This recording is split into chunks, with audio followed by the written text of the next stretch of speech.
Le programme de cette journée est en deux parties. La première partie, c'est sur le nombre de logements adaptés adaptables que l'on peut faire en France aujourd'hui.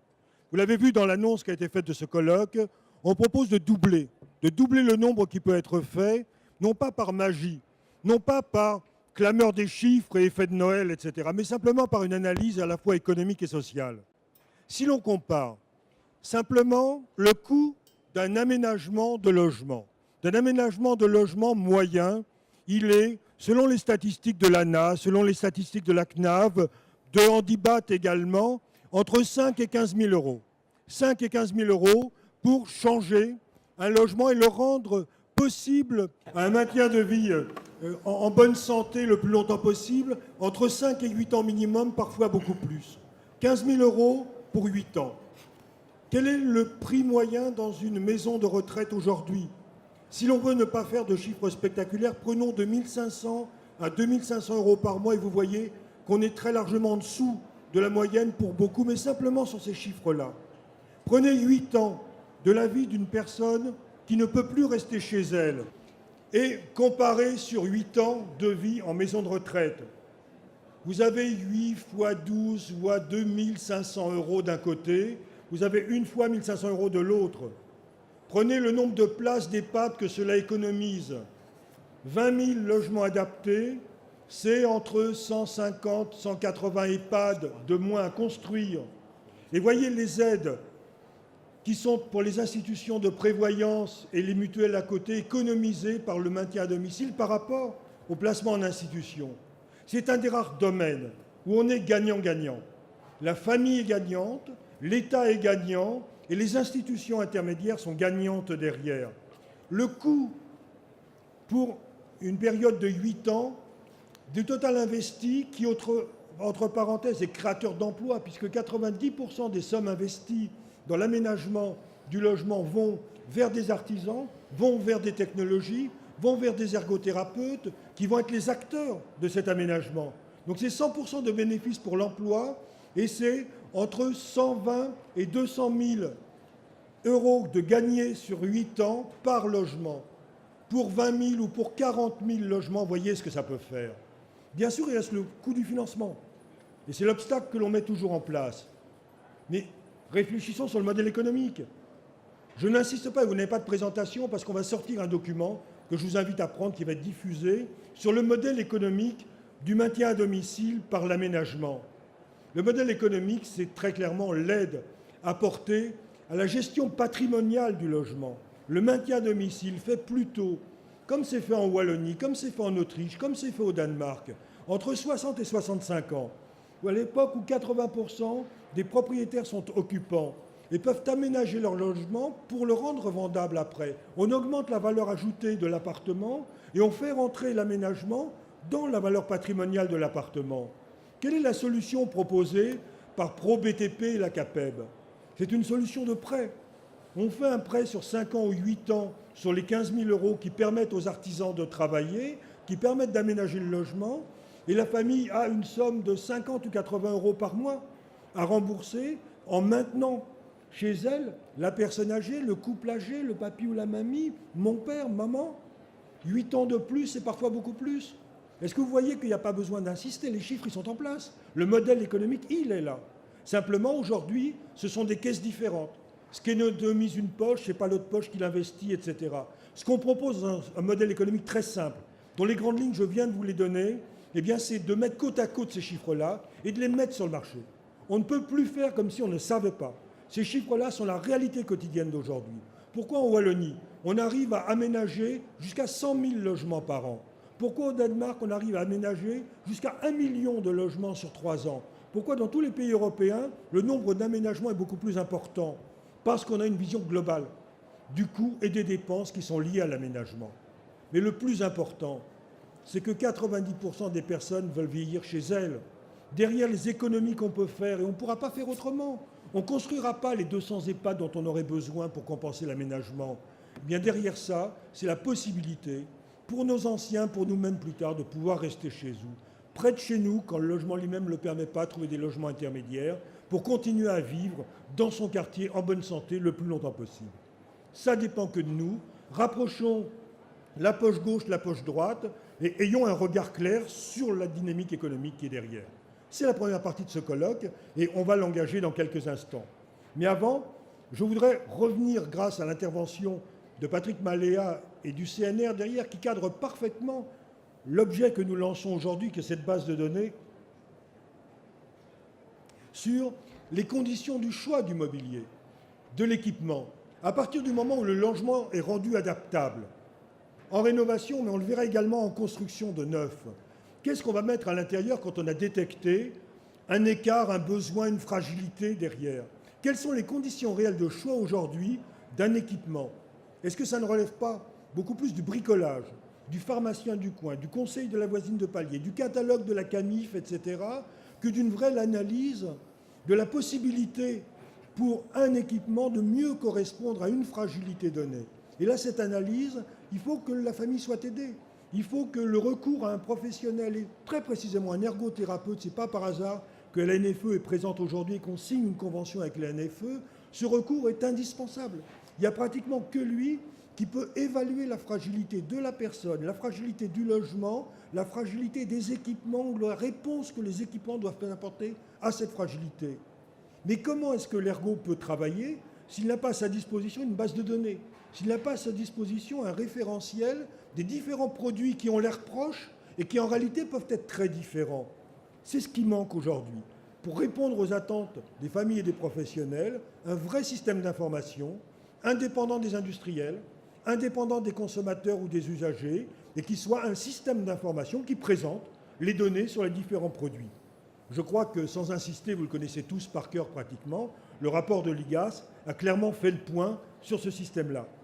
L'enjeu du système d'information est clair, c'est regrouper toutes les expertises qui existent aujourd'hui, les centres experts, le CSTB, les différents experts qui interviennent, les ergos ou les autres professionnels de santé qui se sont fait leur propre système d'information, être capable d'avoir une architecture ouverte, qui ne soit pas un système de pouvoir des uns sur les autres, mais qui soit un système de partage et d'échange des savoirs pour regrouper ces savoirs sur l'information précise de chaque produit.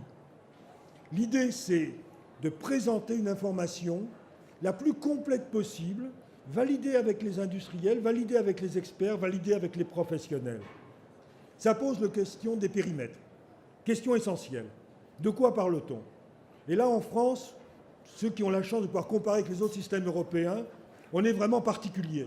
On adore faire des catégories, des tiroirs, et sur le public, eh bien, si vous êtes handicapé, vous ne rentrez pas dans le vieillissement. Si vous êtes dans le vieillissement, vous sortez des handicapés après un certain âge. Vous n'y rentrez pas avant un certain âge.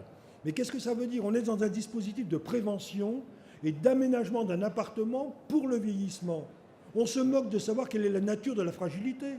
Notre responsabilité, je dirais, de citoyen, avant notre responsabilité de professionnel, c'est d'analyser la fragilité, quelle qu'elle soit, d'analyser la déficience, quelle qu'elle soit, pour voir par rapport à l'offre sur le marché, qu'est-ce qui correspond, quelle est l'offre la mieux adaptée. Et encore une fois, laissons faire les professionnels qui, eux, feront le tri, entre guillemets, le tri, excusez-moi du mot très malheureux, feront la sélection entre des offres plus adaptées à certains types de handicap et des offres plus adaptées à d'autres types de handicap. Ce n'est pas vrai qu'un fauteuil roulant répond à toutes les situations. Ce n'est pas vrai qu'un lit motorisé répond à toutes les situations. Il y a des lits qui sont des catastrophes, qui peuvent provoquer des accidents, etc. L'adéquation du mobilier ou de l'équipement au type de fragilité est, à mon avis, un enjeu décisif d'un système de référencement de ce type. Alors, quels équipements? Quel public? On l'a vu, le public le plus large. Et on s'inscrit complètement dans une expression que j'aime beaucoup, PRPA, les populations âgées en risque de perte d'autonomie. C'est là où on peut intervenir en prévention, c'est là où on peut intervenir d'une façon efficace dessus. La deuxième notion, c'est quel équipement? Est-ce qu'on rentre dans les aides techniques de niveau 1, aides techniques de niveau 2, dispositifs médicaux 1, 2, 3, 3 bis, etc. Non, c'est quoi ça? On a un appartement qui peut permettre le maintien à domicile de quelqu'un. Il faut absolument que les personnes qui aident à faire le choix, que les familles elles-mêmes aient, entre guillemets, dans leur catalogue, toutes les formes d'aide possibles. De la robotique compagnon quand elle sera présente dans le domicile, ce qui pose un certain nombre de questions, au lit, à la douche, etc. Mais bien sûr, à la gérontocnie, à la téléassistance, à la luminothérapie, aux différents dispositifs d'aide pour pouvoir avoir une vision globale de ce que l'on peut apporter à une personne et une famille à un moment donné. Et surtout, je suis sociologue de formation, la vision globale va permettre de faire des choix. Il y a des moments, ce n'est pas le lit qu'il faudra changer, c'est le système de capteur ou de téléassistance. Il y a des moments, ce n'est pas le dispositif de cuisine qu'il faudra aménager, mais mettre peut-être un robot compagnon qui puisse accompagner, etc. C'est-à-dire qu'ouvrir la variété des choix par une meilleure vision de la globalité de l'offre derrière, c'est une mission qui me paraît pratiquement incontournable par rapport à une base de ce type. L'apport que l'on peut avoir dans notre démarche, je précise, on en a bien conscience, il y a déjà eu 40 démarches du type très proche de la nôtre derrière. Qu'est-ce qu'on a de différent et qu'est-ce qu'on peut prétendre faire de plus? D'abord, le parterre que vous allez voir aujourd'hui autour de nous. Vous allez voir des réponses apportées aux besoins réels, ce qui veut dire qu'on est capable de partir des besoins réels, de les connaître, de les capter, de les faire remonter et de travailler dessus. Comment? En passant des conventions avec les principaux acteurs du terrain, les ergothérapeutes d'une part, et l'ANFE très précisément, l'Association nationale française des ergothérapeutes, Éric Trouvé en parlera tout à l'heure, les artisans qui ont une sensibilité particulière pour le maintien à domicile à travers le label Handibat Développement, et Gabriel Desgroisses en parlera également, les parties sites internet dédiés avec la partie Patient World, entrepatient.com, qui va permettre de tout d'un coup associer 2 millions de patients à la réflexion sur un produit à un moment donné. C'est tout ça qui va faire que cette base va être construite en interaction complète avec les besoins du terrain. Elle ne peut exister qu'à partir du moment où un investissement méthodologique est fait. Ça veut dire qu'il faut qu'il y ait une évaluation avec et par les personnes âgées, les usagers fragiles. Ceci ne se fait pas les doigts dans le nez. Et beaucoup de dispositifs qui prétendent avoir agréé, avoir testé les dispositifs qui mettent sur le marché avec les usagers fragiles, on peut vraiment en douter. Quand on travaille avec les experts, quand on travaille sur la méthodologie d'expérimentation au domicile, il n'y a aucun cadre légal de référence aujourd'hui en France. Le COFRAC et le laboratoire d'essai ne s'appliquent pas au domicile. Les pratiques d'hospitalisation clinique ne s'appliquent pas au domicile. On est dans un vide à la fois juridique et réglementaire. Nous avons investi, avec l'aide du CNR, de la HAS, de la NESM, de la FNOR, sur un comité de rédaction qui a préparé un protocole, qui est un protocole qui va être testé sur notre première campagne d'expérimentation et qui va permettre d'avoir des règles qui rendent le résultat que nous allons obtenir avec les usagers fragiles, premièrement, si possible, le moins soumis à la maltraitance, comme on risque de l'avoir apparaître dans un certain nombre de tests avec des personnes fragiles. Il ne suffit pas de mettre des tablettes entre les mains, de les retirer après. Il faut savoir comment faire quelque chose de probant avec. Et deuxièmement, un résultat qui soit probant, qui montre l'usage que l'on peut faire derrière. Ça veut dire qu'à moins de 2 mois, 3 mois de manipulation, de tests, d'usure du produit entre les mains de la personne vieillissante, on ne démontre rien. Donc l'investissement méthodologique sur la qualité de l'expérimentation et des tests est fondamental par rapport à une démarche de ce type. Nous avons signé 3 partenariats, ou nous sommes en train, pour en débattre, de signer 3 partenariats exemplaires qui reprennent un petit peu ce que je suis en train de dire. La deuxième force que nous avons, c'est l'équipe. Je dirais, on ne s'est pas trompé de voilure. Le chef de projet lui-même est un ingénieur, mais le chef de produit est une ergothérapeute. Moi-même, je suis sociologue, et la responsable de l'éthique et de la campagne de test est une ergonome, docteur en ergonomie. Ça veut dire que vous avez les 3 professions, je dirais, du service, de l'accompagnement, qui sont au cœur de la décision du produit. Et vous avez, bien sûr, les infographistes, le développement, etc., qui sont la réponse apportée à l'usager. Et vous voyez qu'on remet en place la logique même de développement. Un peu comme quand, dans un développement informatique, le chef de projet est un utilisateur, ça change complètement la mesure et l'évaluation du résultat. 2 réseaux, un réseau d'experts capable de porter des expertises techniques sur les produits, un réseau de veilleurs capable de détecter les innovations dans 7 pays européens et de les faire remonter pour qu'on puisse les tester et les rentrer dans la base. La base elle-même, pour chaque produit, présente 20 rubriques. Elles ne seront jamais toutes renseignées en même temps au début par l'industriel, mais on est dans un dispositif apprenant. Mais il nous paraît essentiel que ces rubriques soient renseignées, soient disponibles pour être à la disposition de ceux qui auront à conseiller tel ou tel outil, tel ou tel produit, tel ou tel dispositif.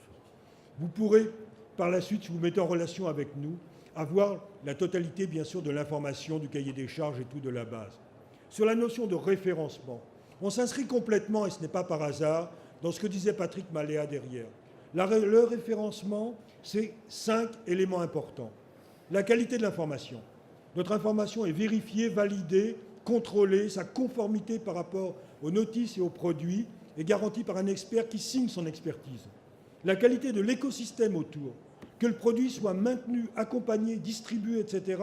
Et qu'on puisse, quand un ergo recommande, prescrit un produit donné, avoir la garantie que dans 2 ans, 3 ans, ce produit sera toujours maintenu, suivi, développé, etc. derrière, pour ne pas mettre en catastrophe et envoyer dans le mur une famille, une caisse de retraite, une mutuelle, etc. et tout, qui aura investi sur un produit donné. L'avis de l'expertise, l'avis de l'ergo, l'avis de l'usager fragile. Ces 5 informations regroupées en même temps sur un même produit, accessibles gratuitement à tout le monde sur un site internet et accessibles d'une façon plus professionnelle sur abonnement pour les professionnels qui veulent aller plus loin, qui est le cœur de la base. La campagne de test avec les usagers fragiles, vous vous doutez, est une pièce maîtresse du dispositif. C'est ce qu'on ne sait pas faire aujourd'hui. Et nous avons décidé de nous affronter à ce problème. Je suis membre de la Haute Autorité de Santé. Ça fait 9 ans que je travaille sur la certification des établissements de santé. Et c'est un dispositif comparable qu'on veut mettre en place, un dispositif apprenant qui fasse masse. 300 équipements, 1000 usagers pendant 2 mois, sur 3 sites regroupés à Laval, et une maison de retraite exemplaire, le Sigma, et 2 autres EHPAD, un Living Lab, celui de la Technopole, et un plateau technique que l'on regroupe nous-mêmes. Des professionnels autour, et une expérimentation qui va forcément entraîner la revalorisation du rôle de l'usager dans toutes les campagnes d'expérimentation derrière. Un processus de référencement, et j'aurai terminé. Chaque étape correspondra à une intervention de la journée, en 7 parties, qui regroupent ce que l'on vient de dire.